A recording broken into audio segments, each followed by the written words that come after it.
प्रिय विद्यार्थियों, लोक प्रशासन की कक्षा में आपका स्वागत है। आज हम केंद्रीय समाज कल्याण बोर्ड या केंद्रीय समाज कल्याण मंडल के संगठन और कार्यों के बारे में पढ़ेंगे। जैसा कि आप जानते हैं कि भारत एक लोक कल्याणकारी राज्य है और इसी के अनुरूप संविधान के चौथे अध्याय में राज्य के नीति निर्देशक तत्व जो हैं उसमें भी यह कहा गया है कि राज्य जनता के दुर्बलतम वर्गों, विशेष रूप से अनुसूचित जाति, जनजाति, आदिम जाति की शिक्षा और आर्थिक हितों की विशेष सावधानी से क्या है उन्नति करेगा और सामाजिक अन्याय व सब प्रकार के शोषण से उनका संरक्षण करेगा। इसी प्रकार संविधान की प्रस्तावना में भी इस बात पर विशेष बल दिया गया है कि राज्य ऐसी सामाजिक व्यवस्था की स्थापना का पूर्ण प्रयास करेगा जिसमें सभी को सामाजिक, आर्थिक व राजनीतिक न्याय प्राप्त हो सके। तो भारतीय संविधान के उपयुक्त जो मैंने आपको बताया है, इसी दर्शन से प्रभावित या प्रेरित होकर देश में कल्याणकारी संगठनों के प्रोत्साहन, संवर्धन, समन्वय और सहायता के लिए केंद्र सरकार द्वारा अगस्त 1953 में तत्कालीन शिक्षा मंत्रालय के एक प्रस्ताव के द्वारा केंद्रीय समाज कल्याण बोर्ड की स्थापना की गई। उसके पश्चात उसके कुछ उद्देश्य भी तय किए गए। उसमें मुख्य रूप से यही था कि विभिन्न समाज कल्याण संगठन जो हैं उनकी आवश्यकताएं और उनकी जो अपेक्षाएं हैं उनका संरक्षण करना, कल्याणकारी संगठनों में को जो सहायता दी जाती है उनमें समन्वय करना और जो अनुदान उनको प्राप्त होता है उनके द्वारा जो कार्यक्रम और योजनाएं जो चलाई जाती है उनका मूल्यांकन करना। इसी प्रकार जो एनजीओ हैं या एसजीओ हैं, मतलब स्वैच्छिक संगठन जो हैं उनकी स्थापना करना। तो इस प्रकार से क्या है, समाज के कल्याण से संबंधित जो भी एजेंसियां हैं उनका कोऑर्डिनेशन, कंट्रोल, डायरेक्शन और इवेल्युएशन जो है उसके लिए क्या है, ये जो संगठन है केंद्रीय स्तर का उसको अधिकृत किया गया। इसके पश्चात अब हम इसके संगठन के बारे में थोड़ा देख लेते हैं।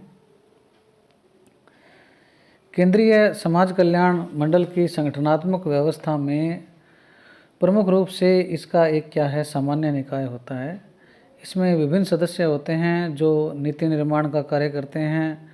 मंडल के कार्यों को संचालित करने के लिए इसकी एक कार्यकारी समिति भी होती है और मंडल के दैनिक कार्यों के निष्पादन के लिए इसका एक क्या है कार्यालय भी होता है। मंडल की जो संगठनात्मक ये जो व्यवस्था है इसको 3 भागों में बांटा गया है: सामान्य निकाय, कार्यकारी निकाय और कार्यालय। थोड़ा अब हम सामान्य निकाय, जनरल बॉडी के बारे में देख लेते हैं। इसमें करीब अध्यक्ष सहित 56 सदस्य होते हैं। अध्यक्ष जो हैं वो राष्ट्रीय स्तर के जो ख्याति प्राप्त समाज सेविका है उनको बनाया जाता है। और इसके अलावा राज्य समाज कल्याण सलाहकार जो मंडल हैं उनके जो अध्यक्ष हैं, ठीक है ना, वो 33 हैं। केंद्र शासित प्रदेश और राज्यों से मिलाकर उनको इसमें सदस्यों के रूप में शामिल किया जाता है। इसके अलावा विधि, चिकित्सा, सामाजिक कार्य, शिक्षा तथा सामाजिक विकास के क्षेत्रों में हर एक क्षेत्र, ये जो 5 क्षेत्र मैंने बताए हैं इसमें से एक एक क्या है 5 विषय के विशेषज्ञ भी मेंबर होते हैं। इसके अलावा सामाजिक क्षेत्र का गहन अनुभव रखने वाले 3 प्रतिष्ठित व्यक्ति जो हैं वो भी इसके मेंबर होते हैं। इसी प्रकार लोकसभा से 2 और राज्यसभा से 1 प्रतिनिधि भी क्या है इनके मेंबर होते हैं, ये मनोनीत होते हैं। इसके अलावा केंद्रीय जो मंत्रालय हैं वहाँ से भी क्या है 10 सदस्य चुने जाते हैं, जैसे वित्त है, परिवार कल्याण, ग्रामीण विकास, शिक्षा, श्रम, सामाजिक न्याय और सशक्तिकरण, सामाजिक न्याय व अधिकारिता मंत्रालय, महिला व बाल विकास तथा नीति आयोग। इन सभी से क्या है एक एक मेंबर लिया जाता है। इसके अलावा इसका एक कार्यकारी निदेशक होता है, ये IS होता है, केंद्रीय समाज कल्याण मंडल का। तो इस प्रकार से अध्यक्ष सहित टोटल क्या है इसमें 56 सदस्य होते हैं। केंद्रीय समाज कल्याण मंडल में अध्यक्ष पद पर किसी प्रतिष्ठित अनुभवी तथा विदुषी समाजसेवी महिला को ही नियुक्त किया जाता है। इसके अलावा मंडल के सामान्य निकाय के ज़्यादातर सदस्य भी क्या है महिलाएं होती है। ये जो अध्यक्ष हैं ये भी क्या है महिलाएं ही ली जाती है राज्यों और केंद्र शासित प्रदेशों से, क्योंकि समाज सेवा तथा समाज कल्याण के क्षेत्र में ऐसा माना जाता है कि महिलाएं मानवीय भावनाओं के प्रति अधिक संवेदनशील होती है। केंद्रीय समाज कल्याण मंडल का नियंत्रण तथा निर्देशन का कार्य सामान्यतः कल्याण मंत्रालयों के द्वारा होता रहा है, परंतु 1985 में किए गए सुधारों के पश्चात अब यह मंडल जो है मानव संसाधन विकास मंत्रालय के महिला एवं बाल विकास विभाग के द्वारा प्रशासनिक निर्देशन प्राप्त करता है। तो सामान्य निकाय को जानने के पश्चात इसका जो कार्यकारी निकाय है उसके बारे में भी हम थोड़ा देख लेते हैं। मंडल के सामान्य प्रशासनिक कामकाज के संचालन के लिए एक कार्यकारी एग्जीक्यूटिव कमेटी या कार्यकारी निकाय होता है।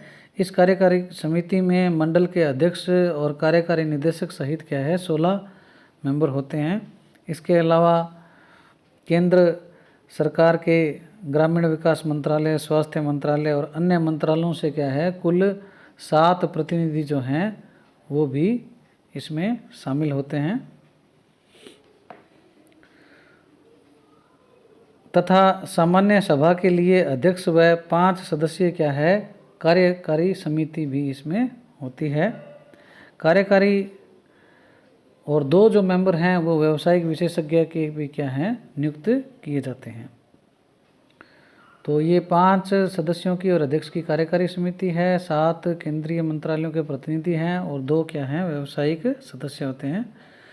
और कार्यकारी निदेशक का जो पद है वो क्या है भारतीय प्रशासनिक सेवा के अधिकारी की नियुक्ति इसमें की जाती है। कार्यकारी समिति मंडल के नीति निर्धारण करने वाली प्रमुख समिति है और इसकी बैठक जो है प्राय 2 माह में क्या है एक बार होती है। इस तरह वर्ष में इसकी क्या है लगभग 5 या 6 बैठकें होती है, जिनमें मंडल के विभिन्न कार्यक्रमों से संबंधित नीतियों का निर्धारण किया जाता है। केंद्रीय समाज कल्याण मंडल के कार्यों में सहायता और समन्वय प्रदान करने के लिए 1954 से ही क्या है राज्यों में भी इसकी क्षेत्रीय इकाइयाँ राज्य समाज कल्याण मंडलों की स्थापना की गई है। राज्य स्तर पर कार्यरत ये मंडल उस राज्य में क्रियाशील जो भी स्वयंसेवी संगठन हैं उनका सर्वेक्षण, आवश्यकताओं का निर्धारण और अनुदान प्राप्ति के लिए जो भी आवेदन पत्र आते हैं उनके राज्यों से उनकी छंटनी करता है और फिर उनको क्या है केंद्रीय जो मंडल है उसको क्या है भेजता है। इसके अलावा राज्य के जो ये मंडल हैं वो क्या है केंद्रीय मंडल से जो भी स्वीकृत योजनाएं हैं कल्याणकारी उनको भी क्या है राज्य के जो मंडल हैं वो संचालित करते हैं। इसके पश्चात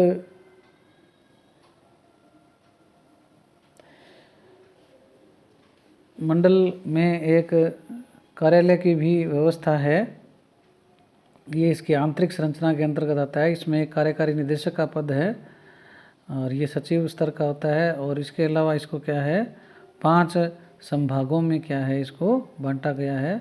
नियोजन अनुवीक्षण तथा समन्वय संभाग, वित्त व लेखा संभाग, सामान्य प्रशासन संभाग, कल्याण कार्यक्रम संभाग, औद्योगिक कार्यक्रम संभाग। तो इस प्रकार से ये क्या है 5 जो संभाग हैं वो इसके कार्यालय को क्या है संचालित करते हैं। तो ये जो 5 संभाग हैं इनके माध्यम से मंडल अपने विधिक दायित्वों का निर्वाह करता है और ये जो सभी संभाग है केंद्रीय समाज कल्याण मंडल के कार्यकारी निदेशक के नियंत्रण और निर्देशन में क्या है कार्य करते हैं। तो इस प्रकार से ये हमारे केंद्रीय समाज कल्याण मंडल जो है उसकी संरचना है।